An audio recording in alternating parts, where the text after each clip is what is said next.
I drove back to the farm the week the cicadas started up, when the fields wore that dull, late summer gold that looks like a memory you can touch. My aunt had called me in her efficient way to say the barn was empty now, that everything worth keeping had been hauled off or sold at the estate sale. She said I could take whatever sentimental scraps I wanted, though she warned there wasn't much left. I parked by the windbreak and sat for a moment with the engine ticking as it cooled, looking at the old place the way you look at someone who once raised you and then quietly forgot your name. The farmhouse needed paint, the porch sagged, but it was the barn that pulled at me. The red had faded to a color between brick and rust, the big doors half ajar like they were sighing. Inside smelled of old hay, motor oil, and rain that had come in sideways. Swallows had stitched small black commas in the rafters. Dust lifted where I stepped and hung in the light like a slow snow. I touched the post where Grandpa used to knot baler twine and measure my height. The marks were still there, penciled dates, my name in his careful block letters. For a moment, I heard the clatter of his boots and felt the steady warmth of his hand on my shoulder. That wordless instruction he had for how to carry weight properly. On your hips, not your back, and never with resentment. I started a slow circuit, boot to beam, beam to stall. A broken wheelbarrow, a cracked salt block, old coffee cans full of bent nails. The emptiness wasn't absolute, it was curated, as if the barn had been asked to forget the loudest stories and keep only whispers. Near the west wall, a draft lifted, cooler than the rest of the air. I followed it to a corner where light pooled low on the planks, and something along the baseboard made the subtlest, irregular knocking. Wood speaking to wood, as if a breath were trapped behind it, waiting. I crouched near the draft, brushing away a scatter of hay and dirt to see where the board had loosened. At first it looked ordinary, just another plank swollen from decades of weather. But when I pressed my hand against it, the wood shifted with a hollow give. My breath caught, and for a long moment I simply listened to the hush of the barn, the swallows chattering overhead, the soft moan of wind through cracks. I hooked my fingers into the gap and pulled. The board groaned like it hadn't been touched in years, then fell forward into my lap, leaving behind a narrow cavity black with shadow. I hesitated, remembering my aunt's voice.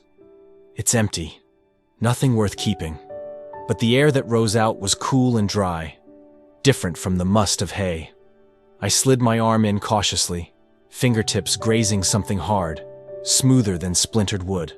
My knuckles knocked against metal, then leather. My pulse quickened. Tugging harder, I managed to drag out a box no bigger than a bread loaf, its brass fittings tarnished, the lid scored with scratches. It was heavier than it looked, as though packed with stone. I set it on the dusty floor, staring like it might rattle open on its own. A sudden wave of memory swept through me. Grandpa bending at this very corner, his back curved but steady, his hands always busy. Had he been hiding something even then, while I was too young to notice? I reached for the latch, fingers trembling. For a second I almost stopped, afraid of what secrets could weigh this much after so many years. The silence of the barn deepened, pressing on me. Then, with a small metallic snap, the box gave way, and its contents stirred the dust of generations. The lid creaked open with a resistance that felt almost alive, as if the box itself were reluctant to surrender what it had guarded all these years. Inside, bundled with surprising care, were layers of folded cloth, frayed but intact, their edges browned with time. I lifted the first piece and discovered it was a handkerchief, embroidered with initials I knew by heart. J.T., James Thompson, my grandfather. Beneath it lay envelopes, thick and brittle, their paper yellowed and fragile, sealed with wax that had long since cracked. I picked one at random, brushing away dust before unfolding it slowly. The ink had faded, but the words remained sharp enough to make my chest tighten. It wasn't a bill, nor a receipt, but a letter. Addressed to my grandmother, written in Grandpa's careful, deliberate script. It spoke of a loan he had taken during the hardest winter, of debts owed and land at risk. But more than that, it spoke of sacrifice, the kind he never mentioned when telling stories at supper, when he wanted us to believe he had weathered storms with nothing but strength. As I sifted deeper, the box revealed more than I could have imagined. Deeds wrapped in waxed string, old photographs curled at the edges, military documents with his name stamped in bold type, medals tucked into their original velvet case. My throat tightened as I realized this wasn't just a cache of paper. It was a hidden history, a life he had chosen not to speak aloud. I leaned back on my heels, the letter trembling in my hand. All my childhood I had thought of Grandpa as simple, a man tied to soil and season. Yet here, in the quiet of this barn, I was beginning to see him as something else entirely. A man who carried unspoken battles, secrets folded and stacked as carefully as these documents, waiting for someone to finally listen. I sat on the cold wooden floor, the box between my knees, staring at the weight of all that paper and cloth. The barn seemed smaller now, almost conspiratorial, as if its beams leaned in to watch me. I took another envelope from the pile, this one thicker, sealed with a red ribbon that had lost its color. The wax cracked beneath my thumb, and the letter inside spilled out in several pages. Grandpa's handwriting again, steady, deliberate, the letters tall and proud. This one wasn't addressed to family. It was to a lawyer, written in the late 1950s, from what the faded date told me. He was negotiating land rights, mentioning parcels I'd never heard of. There were references to neighbors, to a dispute over a creek that cut through both properties, to agreements signed but never spoken of. My pulse quickened as I recognized one of the family names. A neighbor who still lived down the road, their children now tending the same farm.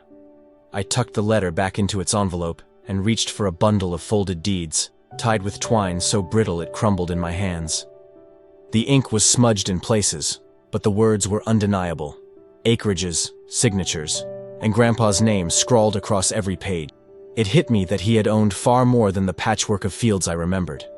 The old stories about land lost during the Depression might not have been the whole truth. A wave of unease swept through me. Why hide this? Why tuck it away behind a false board in the barn? My aunt had insisted the barn was empty, that nothing remained worth keeping. Was she lying? Or had she truly never known? I pressed my hand against the edge of the chest, feeling its rough grain beneath my palm. The truth was layered here, like rings inside a tree, and for the first time I felt the enormity of what I had stumbled into. This wasn't just nostalgia. This was inheritance, mystery, and maybe even a burden waiting to be claimed. I carried the chest into a patch of light slanting through the barn's warped boards, needing clarity to see what I held.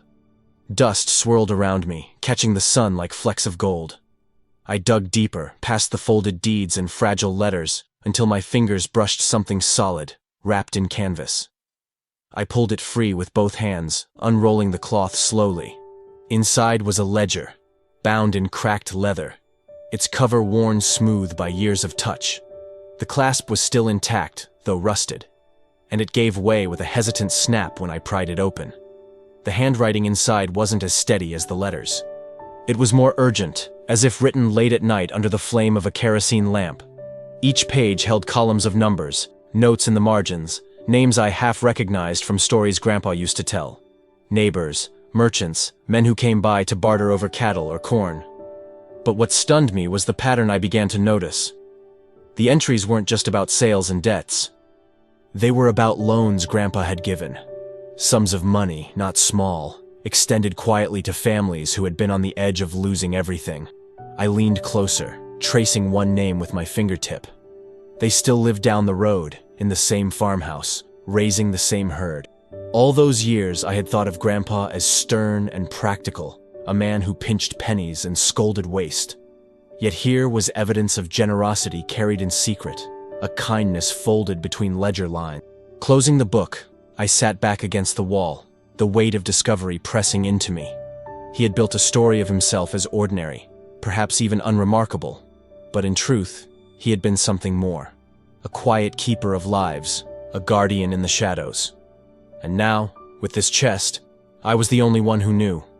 The knowledge felt like a gift and a responsibility, one I wasn't sure I was ready to carry. I set the ledger aside, though its weight lingered in my lap like a stone, and reached again into the chest. Beneath a layer of brittle envelopes and curled photographs, my hand struck a wooden frame. I pulled it out carefully, brushing away clumps of dust. It was a photograph, larger than the rest, its glass cracked but still holding. Behind the fracture, frozen in faded sepia, stood my grandfather as a young man. He wasn't alone. Beside him were 3 other men in overalls, each with expressions caught between pride and exhaustion. Behind them rose the familiar outline of the barn, though in the picture it was new, its paint fresh, the doors straight and strong. Tucked into the corner of the frame was a slip of paper, folded small. I opened it with care, revealing a note in Grandpa's script. The words were brief. Never forget who built this with you. Their sweat is in these boards. Their families depend on this land. I stared at it, realizing that the barn was more than just his. It was the shared labor of neighbors, men who had wagered their futures on one another, who had chosen survival together when times were lean. I leaned back, the photograph balanced across my knees, and felt a prickle of shame. How many times had I walked through this barn, treating it as nothing more than an old shell, a relic with no pulse? Yet here was proof that every beam carried echoes of struggle and brotherhood. My chest tightened as I understood that Grandpa hadn't hidden these things out of greed. He had hidden them to preserve something sacred, something beyond mere ownership. I laid the photograph gently back in the chest and closed my eyes for a moment. The barn groaned softly around me, and for the first time I felt it breathing. Not as an empty building, but as a monument built from sacrifice, guarded by silence, and now whispering its truths to me alone. The afternoon light had shifted by the time I gathered the courage to reach again into the chest. My fingers brushed past the ledger, past the framed photograph, and landed on something stiff and thin. I drew out a folder bound with string, its cover stained by oil, and the fingerprints of a man long gone. Untying it carefully, I unfolded the contents across the dusty floorboards. What spilled out made my breath catch. Government papers, typed in a blunt font, bearing seals and signatures. Some were contracts for grain shipments, others were official notices of rationing during the war. But tucked between them were certificates of recognition, even commendations, all addressed to my grandfather. He hadn't just farmed through lean years, he had supplied food to soldiers, ensured neighboring families didn't starve when the markets collapsed. It was as if every quiet nod of his, every silence at the dinner table, had been hiding a legacy far greater than I could have imagined. I picked up one of the certificates, its edges fraying, the ink faded but still legible. At the bottom was his name written boldly, alongside a phrase that struck me hard: "In service of community and country." I stared at it until the letters blurred. All those summers I'd spent chasing chickens, stacking hay, listening to him hum tunelessly while he sharpened tools. I never once thought of him as a man recognized beyond the fence line. A lump rose in my throat as I pressed the paper flat against the barn floor. Why had he never spoken of this? Why keep medals in velvet cases, documents hidden behind boards, when the world would have honored him? Perhaps the answer lay in the very silence of the barn. Because for him, the work was never about recognition. It was about feeding, providing, carrying others when they couldn't carry themselves. And now that truth had fallen into my hands, unasked but undeniable, waiting to be carried forward. I stayed there on the barn floor for a long time, surrounded by papers that felt louder than any voice. The air smelled of hay and old oil, but beneath it all was something else. The smell of truth uncovered. My hand moved almost on its own, digging deeper into the chest, until it brushed against another object wrapped in waxed cloth. I lifted it out, unwrapping layer after layer, until the shape of a small wooden box appeared. Unlike the first chest, this one was carved, its lid etched with patterns of wheat stalks and stars, designs I remembered from the handles of Grandpa's tools. The lid creaked as I opened it, revealing not documents this time, but photographs. Dozens of them, stacked loosely, their edges curled. Each one was a window into a world I thought I knew, but clearly didn't. There was Grandpa in uniform, younger than I'd ever seen him, smiling with a group of men outside a tent. Another showed him standing beside a train loaded with sacks of grain, his face solemn but proud. And then one stopped me cold. It was of Grandma, holding a baby in her arms, standing in front of this very barn. But the baby wasn't my mother. I turned the photo over, heart pounding. Written in faded pencil were the words, "For her, always." No name, no date, just that. My mind spun, questions colliding like storm clouds. Who was the child? A cousin never mentioned? A sibling lost too young? Or something else? A story buried as carefully as these boxes. The barn suddenly felt heavier, pressing secrets into me from every wall. I set the photo aside, my fingers trembling, and pressed my palm against the dirt floor to steady myself. Grandpa had left behind more than land deeds and ledgers. He had left behind mysteries that could alter the way I saw our family forever. And I knew, deep down, this was only the beginning. I held the photograph longer than I should have, staring at the unfamiliar child in my grandmother's arms, feeling the weight of that penciled message like a stone on my chest. For her, always.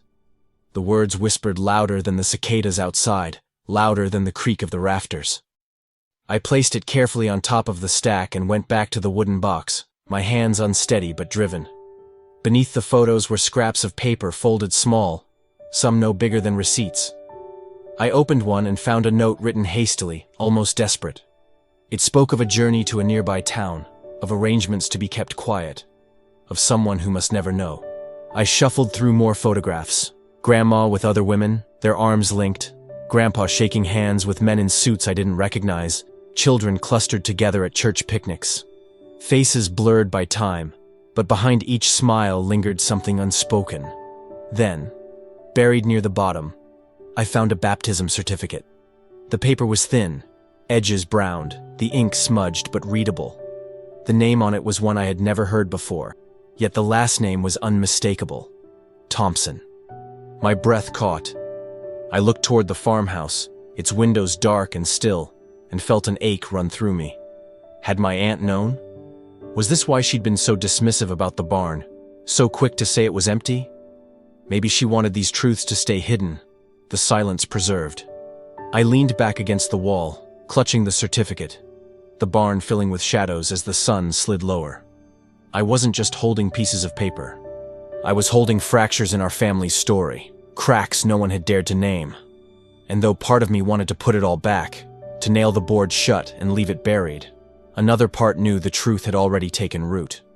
Once seen, it couldn't be unseen. Evening was sliding in, the barn filling with long shadows that stretched across the dirt floor like fingers pointing toward me. I sat with the baptism certificate in my lap, my mind circling the mystery of the unfamiliar name. I tried to recall if I'd ever overheard whispers at family gatherings, hints in hushed tones when children were supposed to be asleep. Nothing surfaced, only the familiar laughter of cousins, the smell of fried chicken from Sunday dinners, the occasional stern silence from Grandpa when certain subjects came up. Maybe those silences hadn't been empty after all. I slid the certificate back into its folder and pulled out more documents from the chest, searching for context. What I found was another letter, this one tucked into a faded envelope addressed only with initials. The handwriting was shakier, the ink blotched, as though written in haste or with trembling hands. It spoke of promises made in private, of the child's future, and the arrangement we agreed to. My stomach knotted as I read it twice, the meaning both obvious and elusive. This wasn't business. This was personal. I set the letter aside, staring at the barn wall where the loose board had once hidden everything. For decades, these truths had waited here, sealed away in silence. And now, by chance, by curiosity, I had cracked it open. I thought of my aunt's dismissive voice, how she had brushed off the barn as empty. Was it ignorance or protection? Did she know exactly what lay hidden and hope I'd never find it? The weight of it all pressed down on me. I wasn't just discovering Grandpa's past. I was inheriting it, and the responsibility to decide whether these secrets should remain folded in dust or brought into the light. The evening breeze slipped through the cracks, stirring the papers at my feet as though the barn itself was waiting for my choice. The air grew cooler as twilight deepened, and the barn seemed to hold its breath. I spread the papers across the floorboards, their edges lifting in the draft, like wings itching to fly. One by one, I tried to piece together a timeline. Grandpa's ledger of quiet loans, the deeds suggesting more land than anyone knew. The photograph of Grandma with the child who wasn't my mother. The baptism certificate, the letter about arrangements. Each artifact was a shard, and together they formed a picture both clearer and more fractured than I was prepared for. I leaned against a beam, closing my eyes, trying to recall Grandpa's voice. He'd always spoken with a gravity that didn't need many words. He had taught me patience in silence, how to mend a fence without rushing, how to wait for calves to trust you before leading them. And now, in the hush of the barn, I imagined him teaching me again. Not through action this time, but through absence. He had chosen to leave these truths unspoken, trusting perhaps that time would deliver them when someone was ready. I picked up the photograph again, tracing Grandma's face, her smile so familiar, yet shadowed now by the mystery she carried. Did she suffer under the silence? Did she agree to it? Or was she bound by it? Questions bloomed endlessly, but answers remained stubbornly locked in the dust. The night air pressed closer, cicadas singing louder, as if the world outside wanted me to leave the barn to its ghosts. But I couldn't. This place no longer felt abandoned. It was alive, charged with a heartbeat I hadn't heard until now. Every creak of timber, every glint of fading light on the scattered documents seemed to whisper the same thing. Look closer. You're not finished yet. And with that, I leaned forward, heart pounding, and reached back into the chest, certain there was still more hidden, waiting for me to find. My fingers brushed the bottom of the chest, where the wood felt rougher, uneven compared to the rest. I tapped lightly, and the hollow sound made me pause. There was more. I pried at the corner with a rusted nail I found on the floor, and after a few stubborn moments, a false bottom lifted free. Beneath it lay a stack of envelopes bound with twine so tight it had cut grooves into the paper. The bundle had clearly been meant to stay hidden longer than I was ever meant to know. I untied the brittle string, my hands clumsy with anticipation. The first envelope held a letter dated decades ago, written in a trembling script, not my grandfather's. It spoke of gratitude, for shelter, for kindness, for a promise kept. The signature was a name unfamiliar to me, though the last line chilled me. May the child grow strong, even if never under my roof. My breath caught. Another confirmation. This was no coincidence, no misfiled paper. There had been another child. I sifted through the rest quickly, letters from different hands, all circling around the same truth. Arrangements, secrecy, debts repaid not in money, but in silence. One letter, though, stood apart. It was in Grandpa's own voice, written with the same deliberate block letters I'd seen on my childhood height marks, carved into the barn post. In it he wrote, "Some truths cannot be told without breaking what they were meant to protect. If one day these are found, I pray whoever reads them knows I acted out of duty, not shame." I sat back hard against the stall wall, the letter trembling in my hand. The barn around me seemed to lean closer, the silence almost reverent. For years, I had thought this place was hollow, an empty shell left to rot, but now it pulsed with the weight of lives interwoven, choices hidden, sacrifices buried in the grain of its walls. I realized then, this wasn't just my grandfather's story anymore. By uncovering it, I had become part of it. And whether I liked it or not, the burden of what to do next was mine alone. Night had fully settled by the time I stacked the letters back into the chest. The barn now lit only by the dim silver glow of the moon filtering through its broken slats. My hands were blackened with dust. My shirt streaked from leaning against beams. But my mind was restless, wide awake. I thought about Grandpa walking these same floors, carrying these secrets in silence, the weight tucked behind walls and underboards. He hadn't just built a farm. He had built a vault, one that depended on trust, sacrifice, and silence. I stood and walked slowly across the barn, running my hand along the same posts I had touched as a child. They felt different now, heavier somehow, as though the wood itself carried memory. I remembered Grandpa's quiet way of speaking, his pauses before answering, how he always seemed to leave half a thought unspoken. Maybe it wasn't forgetfulness. Maybe it was protection. Maybe he was giving me a choice he himself had never had, whether to carry these truths into the light or let them remain part of the barn's shadows. Through the open doors, the field stretched pale under the moonlight, wide and patient, as if waiting for me to decide. The cicadas sang, the swallows slept in their rafters, and the wind combed softly through the grass. I felt the chest behind me, its secrets no longer silent, and knew I could never see this place the same way again. I whispered into the emptiness, not sure if I was speaking to the barn, to Grandpa, or to myself. "I hear you." And in that moment, the silence answered back, not with sound, but with the undeniable presence of everything I had uncovered. I closed the chest, set the board back in place, and knew that tomorrow would bring questions. But tonight, I would simply sit with the truth, letting it breathe through the walls of the barn one more time. Dawn crept in gently, soft light spilling across the barn floor and illuminating the scattered dust like stars caught in daylight. I hadn't slept. I had sat there all night, leaning against the chest, listening to the creaks and sighs of the building, as if it were a living witness. When I finally stood, my legs stiff, the enormity of what I carried seemed to rise with me. These weren't just papers and faded photographs. They were voices, promises, hidden lives folded into envelopes and tucked behind wood. I gathered the letters, the deeds, the baptism certificate, the ledger, and placed them carefully back inside the chest. Each item felt sacred now, not because of its monetary value, but because of the weight of truth it bore. My aunt's words, "It's empty," echoed in my ears. Whether she had lied or had truly never known, I realized it didn't matter anymore. What mattered was what I would choose to do next. As I closed the lid, I rested my palm against the rough wood and whispered a promise to Grandpa, that I would honor what he'd preserved, even if I didn't yet know how. My eyes burned with exhaustion, but my heart carried a strange, steady calm. The barn was no longer just a relic of my childhood. It had become a library of secrets, entrusted to me. I stepped outside into the cool morning, the fields stretching endlessly before me, bathed in pale gold. The house stood silent, waiting. I knew conversations with my family would come, hard ones, full of questions and reckonings. But I also knew this: silence had held long enough. The story had chosen me, and I could not turn away. Thank you for listening to this story. If it touched you, I invite you to write in the comments where in the world you are listening from. And don't forget to subscribe to the channel so you can join me for the next story we uncover together.